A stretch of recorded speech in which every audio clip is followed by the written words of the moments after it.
Hello à tous, on se retrouve aujourd'hui pour parler de personal branding et plus particulièrement une branche du personal branding qui est le style.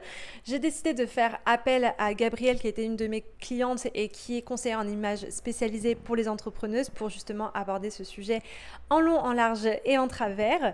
Ce qu'on va faire, c'est que dans un premier temps, on va aborder pourquoi c'est intéressant de réfléchir à son image de marque de manière stratégique et comment ça peut en fait t'aider à booster ton personal branding. Et restez bien jusqu'à la fin parce que Gabrielle va être mise en situation en me relookant totalement justement pour booster mon personal branding. Alors avant de commencer l'interview, je voulais juste vous faire un petit disclaimer.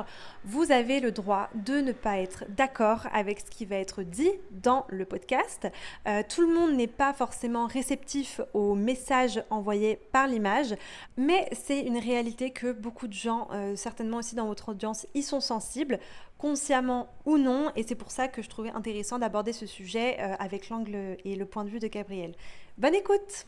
Donc bonjour, je m'appelle Gabrielle, je suis consultante en images et ma particularité c'est que je m'occupe des entrepreneuses, des infopreneuses. Et pour parler un peu de mon parcours, j'ai fait des études en marketing et communication et après j'ai décidé de changer complètement de voie et de m'orienter vers le conseil en images. Donc j'ai suivi une formation sur Paris. Et ensuite, je suis entrée quelques mois après mes études chez Lookero pour pouvoir un peu créer des box, découvrir l'univers du personal shopping et tout. Et après ma grande aventure chez Lookero, j'ai décidé de monter ma boîte, donc bien dans mon style, et de m'occuper à 100% des entrepreneuses. Et du coup, pourquoi tu t'es lancée spécifiquement dans le conseil en image pour les entrepreneuses ? Alors à la base, c'était pas ma cible.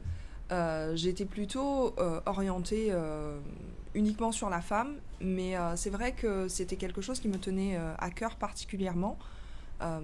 J'ai eu du mal à passer le cap. Je me suis fait accompagner. Par moi-même. Voilà. Et ça m'a vraiment aidée à prendre confiance et à me dire que c'était vraiment ce que je voulais au fond. Moi, j'avais vraiment cette vision de la femme entrepreneuse qui a différents profils finalement, et aujourd'hui, elle est pas très représentée malheureusement, et pas forcément prise au sérieux, surtout quand on parle des réseaux sociaux, du fait de travailler en ligne, etc. C'est pas forcément quelque chose de très valorisé. Et moi, j'avais vraiment envie d'apporter ma petite pierre à l'édifice et de montrer qu'il n'y a pas une femme CEO type. Il y en a plusieurs et on peut toutes être différentes, mais être bien avec sa personnalité et être à 100% dans son business. Et c'était un peu ce que j'avais à cœur avec Bien dans mon style. Voilà. Ok, super. Qu'est-ce qui est important selon toi à prendre en compte concernant l'image, enfin en tout cas l'image qu'on veut renvoyer, notamment sur les réseaux sociaux. Comme tu sais, les entrepreneuses, souvent, elles ont une vitrine sur leur réseau pour trouver des clients, etc. Qu'est-ce que selon toi, c'est important de travailler, de mettre en avant ? Donc je dirais que ce qui est important, selon moi, à prendre en compte dans l'image, c'est surtout ce qu'on va véhiculer forcément, donc en termes de message. Donc ça peut passer par la coiffure, le make-up, la façon de s'habiller, la manucure aussi. On peut jouer avec son branding et garder une manucure assortie, pourquoi pas, ou un make-up assorti à son branding. Ça va être plutôt ce qu'on va essayer de communiquer et comment on va se servir de son image comme un outil puissant, parce que ça peut vraiment venir renforcer son image de marque, venir améliorer sa position, sa posture d'experte finalement. Et pour moi, c'est important de le prendre en compte et pas de le négliger, parce que finalement, sans qu'on s'en rende compte, on peut avoir des messages qui nous desservent et être perçus différemment vis-à-vis de la cible finalement. On peut avoir l'impression de véhiculer un message, mais l'image qu'on renvoie peut être en dissonance. Et c'est vraiment ce côté-là, pour moi, c'est un outil à travailler et à ne pas négliger. Voilà, c'est un peu... Après, il faut avoir une prise de conscience, je pense. Il faut vraiment s'en rendre compte et se dire, mais c'est vrai que bah peut-être que quand je porte mon super pull doudou confort violet, j'ai pas l'impression de passer pour une experte de l'organisation et c'est pas ce que je veux véhiculer. À partir du moment où c'est subi et non voulu, je pense que c'est là où c'est intéressant de le travailler. Je pense qu'au-delà de ça, comme tu le dis, c'est une prise de conscience. Des fois, tu peux te dire, bah moi je suis bien, en fait, je suis entrepreneuse, je l'ai fait pour justement avoir cette liberté de faire ce que je veux faire. En fait, si j'ai envie de m'habiller comme je veux envie de m'habiller, ok. Et c'est vrai, c'est important. Mais je pense qu'il faut garder aussi en tête que bah, tout ça, ça envoie des messages inconscients, entre guillemets, aux clients. Et qu'on peut très bien aussi, je pense, garder ce côté confort tout en montrant une partie de sa personnalité et le faisant et le faire de manière stratégique, tu vois.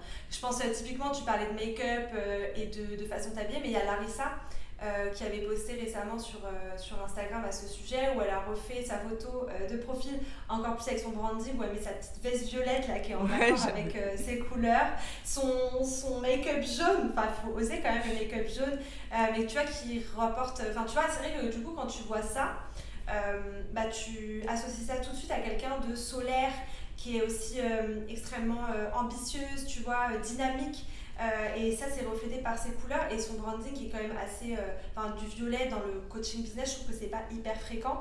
Et tu vois, je trouve que ça ressortait vraiment. Et on associe vraiment, je pense aujourd'hui, quand on pense à Larissa, on voit tout de suite son branding violet. Et le fait qu'elle l'incarne et qu'elle le porte même sur elle.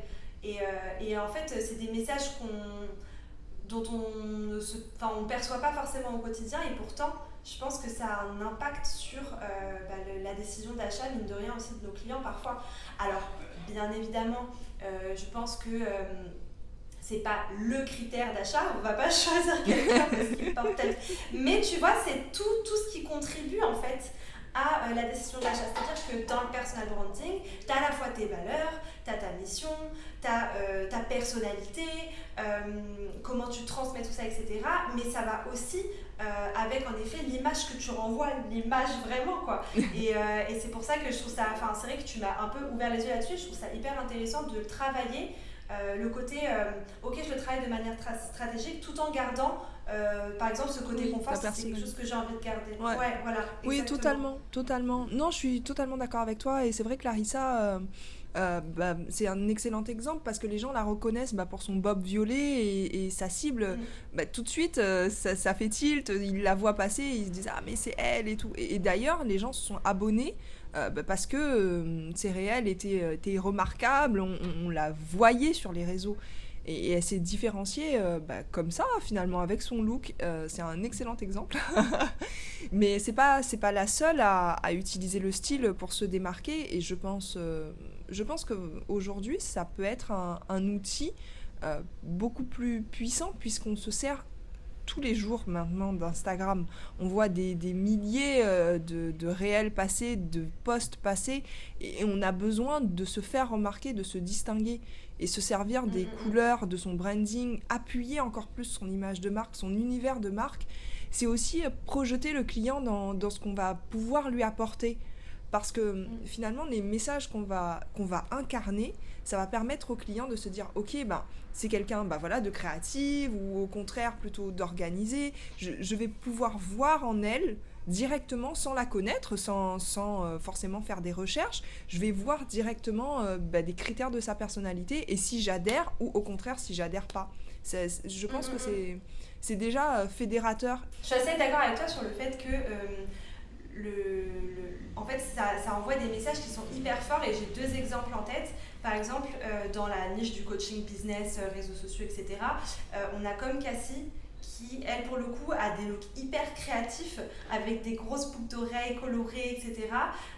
Et je trouve qu'en fait, alors moi, j'avoue, j'ai jamais regardé son offre et vraiment regardé ce qu'elle proposait, si ça, enfin, tu vois, est-ce que elle le perçoit, elle le met dans son offre, mais je trouve qu'on voit vraiment ce côté très créatif, fun, tu vois, que tu n'aurais peut-être pas, en tout cas moi je trouve que c'est quelque chose qui l'en perçoit et tu te dis ok si je bosse avec elle, je sais que je vais avoir ces choses-là certainement dans son accompagnement.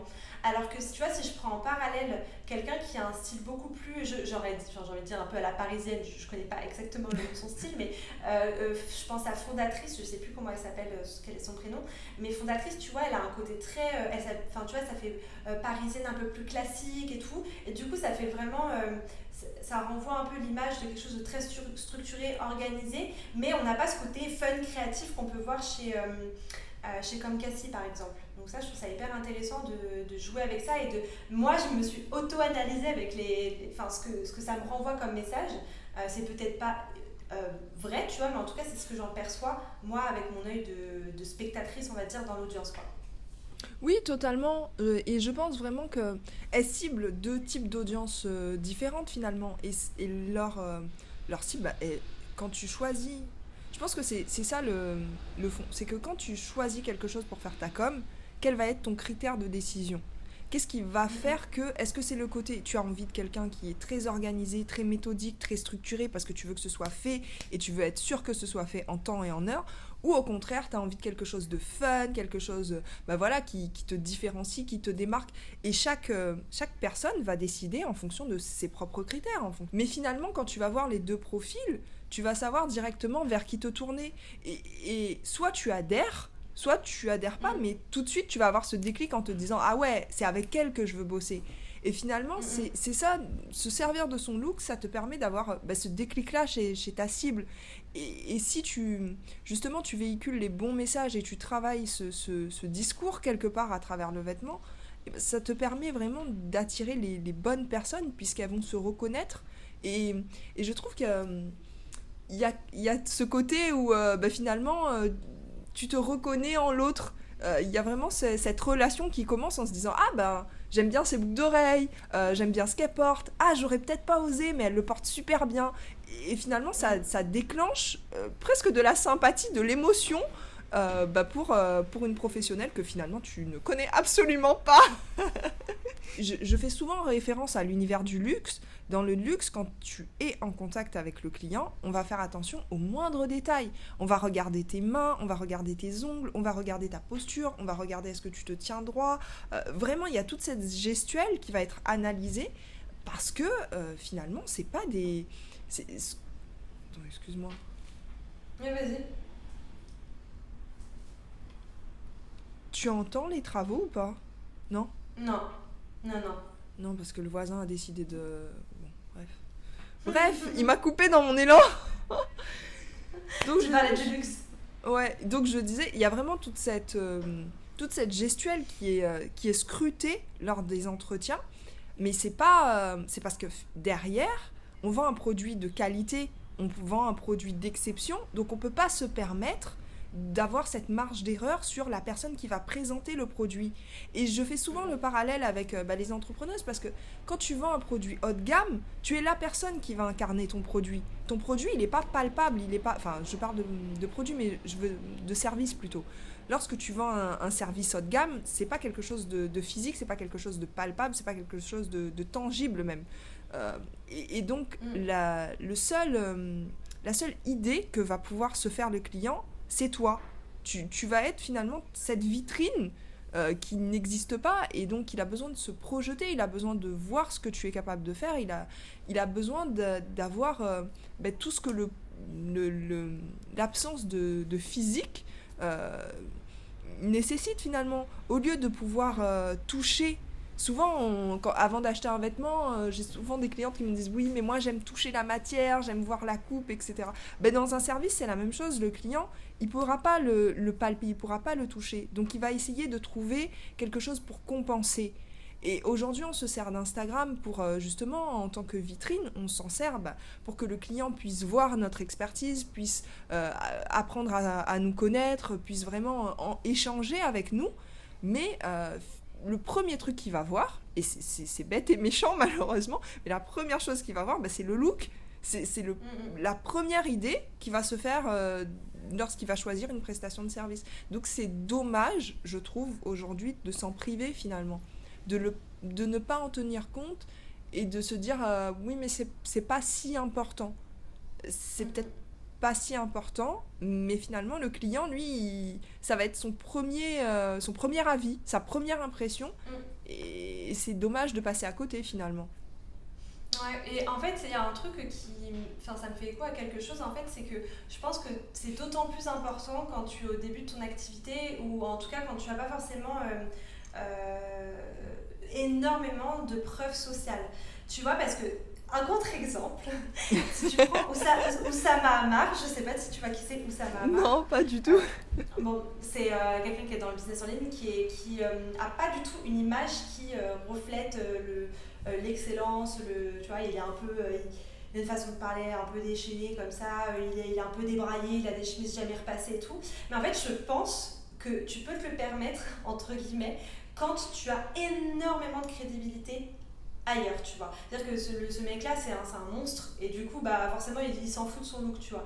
Mais je pense que ça peut être, en fait, une arme supplémentaire quand on débute et qu'on veut apporter cette touche de crédibilité, tu vois. Totalement. En tout cas, renforcer son personal branding. C'est-à-dire que c'est pas indispensable, c'est-à-dire que tu ne vas pas ne pas avoir de clients si tu ne soignes pas ton look, mais c'est vrai que ça peut contribuer à ça. Et du coup, je trouverais ça dommage de s'en priver. Oui, Et totalement. je voulais te poser une question par rapport à ça, justement. Enfin, toi, comment tu t'y prends pour accompagner tes clientes? Genre, qu'est-ce que tu prends en compte? C'est quoi les grandes étapes pour la situation A, genre pas du tout alignée avec l'image de l'entreprise, etc., à la situation B, j'incarne complètement l'image de marque? Alors, avant de répondre à ta question, j'avais un truc à te partager. Hier ou avant-hier, je sais plus, j'ai regardé un documentaire sur Netflix qui parlait justement du vêtement, qui parlait de l'évolution du vêtement et comment le jogging, en gros, a été accepté dans la société. Et à un moment donné, il y a une des expertes qui a dit un truc très pertinent. Elle a dit, c'est vrai qu'aujourd'hui, on voit de plus en plus de stars en jogging, en jean, en sweat à capuche. Notamment Mark Zuckerberg ou Elon Musk en tenue très casual, très t-shirt, etc. Mais contrairement à certaines personnes, donc elle faisait référence aux Noirs américains, elle a bien, enfin elle a dit ça en anglais, mais en gros ce qu'elle soulignait, c'est que eux peuvent se le permettre. Ils peuvent se le permettre parce que dans le reportage, ce qu'elle voulait dénoncer, c'était le fait qu'ils soient blancs milliardaires dans la Silicon Valley et qu'à aucun moment il se serait fait arrêter par la police ou enfin voilà. Mais il y a un autre point, moi, que je voulais amener, c'est que quand tu n'as plus à prouver ta crédibilité, justement, et ça rejoint ce que tu disais, quand tu n'as plus à démontrer que tu es capable. Donc Mark Zuckerberg, il a plus à prouver qui il a passé ce cap depuis bien longtemps, ou Elon Musk, c'est pareil. T'as plus besoin du vêtement pour te servir de marqueur social, puisque tu es au-delà de ça. Et au contraire, à ce moment-là, tu adoptes la stratégie inverse. Et je pense que c'est exactement ce qu'il a fait, c'est que tu te sers de ton look pour te rapprocher des gens en disant « mais je suis plus proche de vous que ce que vous pensez ».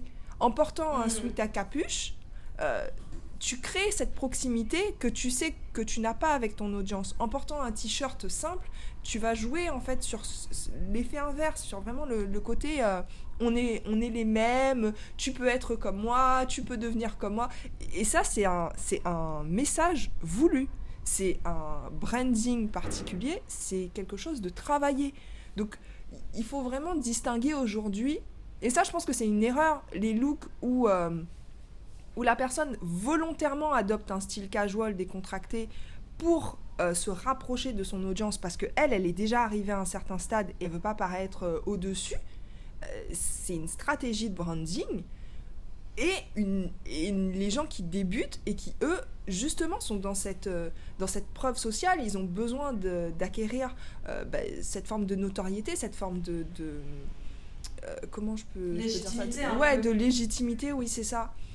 C'est deux stratégies différentes. Et je pense qu'en fonction de là où est ta marque, comme la vie d'un produit, je pense que tu as la même vie finalement au niveau de ton personal branding. Tu es obligé de t'adapter en fonction de la vie de ton entreprise et de ta marque, quoi. Et oui, et pour répondre à ta question, Du coup, ce que je vais travailler en premier, c'est vraiment tout le côté branding. On va partir sur une analyse de l'image de marque, on va partir sur vraiment la charte graphique, les couleurs, les messages. Il y a toute cette recherche en fait que j'effectue avant, parce que je trouve que on arrive, enfin moi en tout cas, au moment où la cliente me prend la prestation, elle va arriver, mais elle va avoir déjà un bagage, et c'est important d'en tenir compte et de l'analyser, et de voir aussi, elle, en fonction de sa personnalité, qu'est-ce qu'elle veut communiquer. Et après, on va partir plutôt vers, la cible, quels sont ses objectifs, quelle cible... en fonction de son persona, on va regarder quels sont un peu les goûts de sa cible, qu'est-ce qu'elle aime, qu'est-ce qui lui parle, qu'est-ce qui l'attire, quels sont les messages finalement auxquels elle est réceptive. Et on va essayer de faire le pont entre les deux. C'est vraiment cette symbolique, j'aime bien l'image du pont, parce qu'on part de qui tu es, qui tu vises, et on va essayer d'assembler les deux, et non pas de créer quelque chose de faux pour coller à. C'est pas du tout la vision... c'est pas de se déguiser, c'est pas ça le but, c'est vraiment finalement moi je crois que tu attires aussi les clientes qui te ressemblent. Si elles viennent à toi, c'est parce qu'elles se reconnaissent en toi, donc on va chercher à montrer pourquoi tu es toi, et qu'est-ce qui va faire qu'elles vont se reconnaître finalement. Donc c'est plus un travail de fond finalement. Et après on passe sur la forme, du coup avec toute la partie conseil en images. Donc là on va partir sur la morphologie, parce que je pense que c'est important d'être bien et puis de se sentir bien dans la coupe des vêtements. Donc on part sur la morpho. Ensuite on va travailler les couleurs, pas uniquement en fonction de la colorimétrie, mais en fonction... donc la colorimétrie, c'est les couleurs qui te vont au teint. Ah oui, d'accord. Voilà. Oui, je vois. Et du coup, on va pas forcément travailler ça uniquement, on va plutôt travailler en fonction des objectifs qu'elle veut véhiculer, et aussi de sa charte graphique pour que ça colle quand même. Et après avoir fait tout ce travail, on passe vraiment au style, où là, on va essayer de trouver la girl boss qu'elle veut incarner, quelle est la femme qu'elle veut être. Et garder toutes ces composantes, si elle a envie d'être féminine, si elle a envie d'être plus affirmée, ou au contraire si elle a envie de garder ce côté un peu doudou confort, et de rester naturelle. On va vraiment travailler tout ça. Le but, c'est de faire un style qui soit propre à elle, quoi, et pas de copier-coller. Après, en général, moi je propose toujours des looks. Je finis toujours mes accompagnements par des looks, parce que je pense que c'est important. J'avais aussi beaucoup, moi, cette notion de charge mentale, de pouvoir soulager les business girls au quotidien, quoi, parce que je pense que c'est vraiment une charge mentale de s'habiller le matin. Ça prend du temps, ça va prendre de l'énergie, il faut pouvoir anticiper, et du coup le fait de créer des looks et d'avoir déjà des idées de tenue, ça permet de gagner du temps et de savoir quoi porter automatiquement. Donc je crée systématiquement des looks, et le but c'est qu'elles puissent s'y référer lorsqu'elles vont faire du shopping, ou encore qu'elles puissent avoir une trace de tout le cheminement, et puis et le conserver surtout à long terme. Ouais, je vois. Alors du coup, on va faire un petit exercice pour te mettre en situation. Attends, j'ai envie de profiter de t'avoir sous la main pour que toi tu me relookes par rapport à justement mes ambitions, ma stratégie de marque, etc. C'est intéressant, je pense, de te mettre carrément en situation pour qu'on voit comment un petit peu, tu vois, avoir un petit échantillon de voir comment tu bosses. Donc je sais pas comment tu ferais si tu devais me relooker en fonction de mon personal branding. Alors déjà, je te demanderais quels sont pour toi tes objectifs, tes 3 objectifs professionnels. Qu'est-ce qui compte le plus pour toi? Qu'est-ce que tu as envie de véhiculer? Je pense que la première chose que je veux, c'est inspirer la confiance auprès de mon audience, tu vois, que mes clientes, elles savent qu'elles peuvent me faire confiance. Après, j'aimerais aussi bien refléter ma personnalité, donc je sais pas, je dirais le côté un peu créatif, fun, solaire, tu sais, genre, moi quand j'accompagne mes clientes, je pense que tu as pu le voir, je suis pas trop plan en session. J'aime bien quand même apporter ce côté un peu plus fun et détendu. Et après, ce qui est aussi important pour moi, c'est pas vraiment un objectif stratégique, mais ça reste important je pense, dans mes looks, c'est de me sentir confortable, genre Moi, j'aime bien mon confort, je travaille de chez moi et c'est vrai que c'est important quand même pour moi. Moi, ma seconde question, ça va être pour toi, si tu devais un peu mettre des mots sur ce que tu as envie que ta cible dise de toi, sur comment tu as envie d'être perçu par ta cible, ce serait quoi comme ça, si tu devais me donner allez, 2 ou 3 mots. euh, Je pense que je voudrais qu'elle se dise que je suis ambitieuse, ouais, que je suis dynamique et et il y a toujours ce côté un peu fun créatif, tu vois. C'est-à-dire que moi, j'aime pas trop les trucs hyper carrés, très stricts. Le côté strict, sérieux, moi, ça m'ennuie et je veux pas travailler comme ça. C'est pour ça que je me suis lancée dans l'entrepreneuriat. Donc, je veux pas avoir ce côté strict, sérieux dans mon look. Voilà. d'accord. Et, euh, et du coup, est-ce que pour le moment, tu portes beaucoup de couleurs au quotidien? C'est quelque chose que tu as l'habitude ou pas du tout? Non, pas trop. Non, je Pas porte pas trop. trop de couleurs. Des fois, ça m'arrive de porter du rouge un peu, mais c'est genre parce que j'ai une pièce comme ça que j'ai achetée de manière pas du tout stratégique. Mais ouais, en général, je suis plus sur, comme là j'ai aujourd'hui, des tons très pâles, clairs.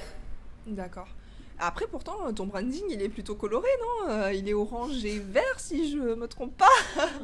Ouais, ouais, après, moi, mes couleurs, personnellement, enfin voilà, je pense que je n'aimerais pas les porter parce que genre mon vert, il est quand même très particulier, un peu pomme, kaki, et le orange, il est hyper flashy, donc je sais pas, mais je pense que j'oserais pas porter mes couleurs comme ça. Ouais, je comprends. Non, mais je comprends, ça peut être. Enfin, ça peut être. Si c'est pas. Si t'as l'habitude de ton neutre, ça peut être un big step tout à coup. Du coup, j'avais un peu préparé la question. Je me doutais que j'allais y passer. J'ai préparé un petit look. Bon, j'espère que ça te plaira. Je vais essayer de partager comme ça. Tac. Alors, pour te décrire un peu le look que j'avais en tête. Je suis partie sur une veste, donc avec des rayures. Ça s'appelle des rayures tennis, tu vois, c'est des rayures très fines. Et moi, ce que j'ai aimé dans cette veste, c'est qu'elle est plutôt longue. Elle arrive, on va dire, mi-cuisse environ, je pense. Et j'aimais beaucoup le côté très structuré, très carré, qui te donne un côté beaucoup plus organisé, beaucoup plus business girl, quoi.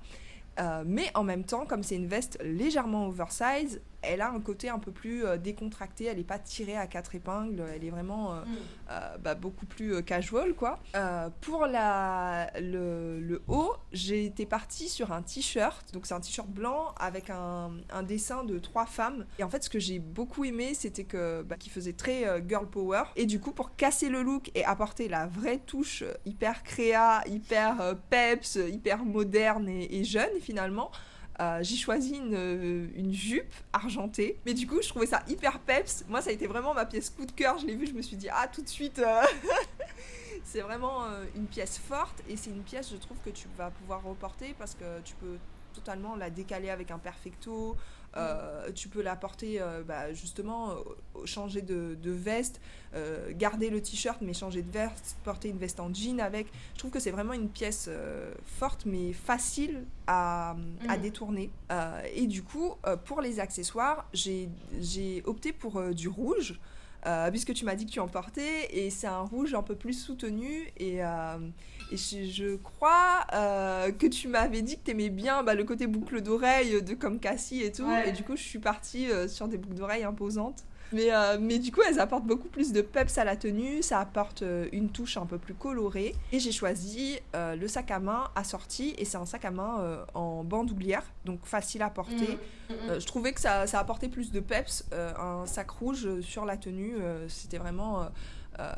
pour le coup, le mélange des couleurs, je trouvais ça assez créatif. Donc du coup, pour que le look soit totalement dynamique, ce que j'ai fait, c'est que j'ai utilisé donc cet outil qui s'appelle une roue chromatique. Et en fait, ça te permet d'associer les couleurs. Et j'ai choisi de partir sur un look avec une association qui s'appelle Analogue. Donc c'est 3 couleurs qui sont opposées. Donner un exemple. Donc là, je suis partie sur du rouge sur les accessoires, du bleu qui va être ici, et on a une pointe de jaune qu'on retrouve avec le doré des boucles d'oreilles et le jaune présent sur le t-shirt. Donc tu vois, et les 3 couleurs, en fait, ça permet d'avoir un look beaucoup plus dynamique. Ça permet aussi de créer cet effet de modernité et d'avoir ce côté beaucoup plus créatif que tu recherchais. Bon bah j'ai Voilà. plus qu'à acheter les pièces et à faire belle gosse. Pour mes prochains réels, on va voir Oksana pimper maintenant.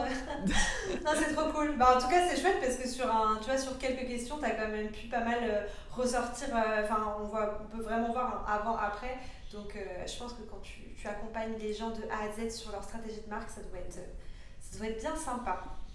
Bah, merci beaucoup, Gabrielle, pour ce super échange. Franchement, j'ai adoré discuter avec toi. Je trouve que tu es vraiment passionnante et c'est un univers que je connaissais pas du tout et que j'ai adoré découvrir avec toi. Et je pense que ça peut être un vrai outil puissant pour le personal branding. Donc, j'invite vraiment tout le monde qui souhaite travailler ses looks et vraiment incarner à fond son image de marque à te contacter pour faire appel à tes services ou échanger avec toi tout simplement. Merci beaucoup de m'avoir invité. Ça a été avec grand plaisir. J'espère que du coup que le look t'aura plu et voilà que ça pourra donner une idée aussi de ce que c'est que le conseil en image. Ça pourra aider pas mal de personnes à comprendre un peu en quoi ça consiste et à quel point ça peut être important dans l'image de marque. Mais merci beaucoup d'avoir pensé à moi.